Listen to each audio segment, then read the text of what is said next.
ताल भोगई रे बाल भोग बोली गोटे कथा पुरी रे प्रचलन होईची। ताल पत्र रे गोटे स्वतंत्र गोटे पात्र निर्माण करा जाय थाए जहार नाम कि भोगई। महाप्रभुंकर सब किछि जिनिस प्राकृतिक तांकर माटी कुड़िया कहंतु तांकर भोगई कहंतु भोगई होउची भोग रखा जाउथुवारु ता ना भोगई।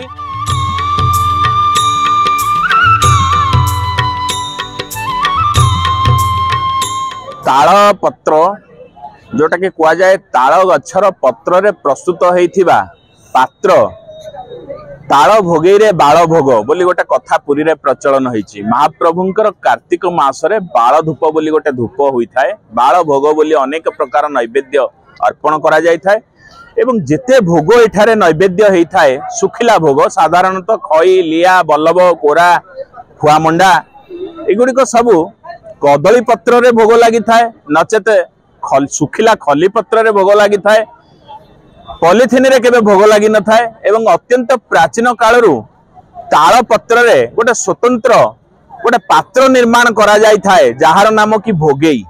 भोग करा जाउथुबारु तार नाम को पुरीर आंचलिक भाषा रे भोगई बोली कुआ जाय। से भोगई आजिकाली आउ विशेष भाव रे श्रीमंदिर आभ्यंतर छाड़िले आउ देखिबा को मिलुनी। आमे जानिचु प्राचीन काल रे आज की प्राय 20-30 वर्ष तलू श्रीक्षेत्र अत्र तत्र सर्वत्र विभिन्न स्थान रे छेना जो बिक्री करा जाउथुला से भोगई रे बिका होउथुला।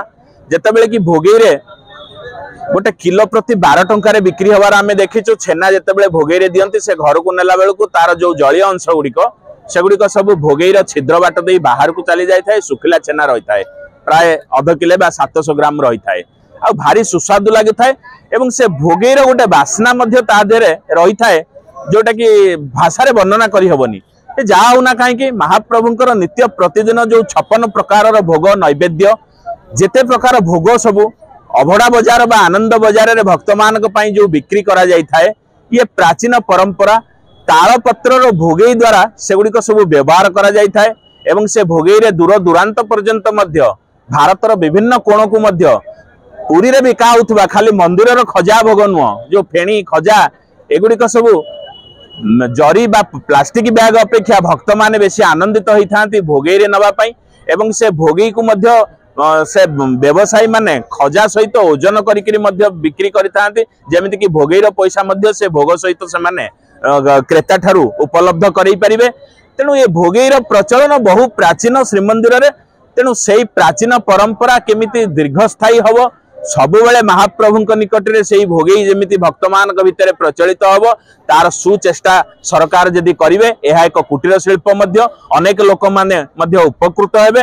महाप्रभुंकर सब किछि जिनिस प्राकृतिक तांकर माटी कुड़िया कहंतु तांकर भोगई कहंतु भोगई होउची भोग रखा जाउथुवारु ता ना भोगई।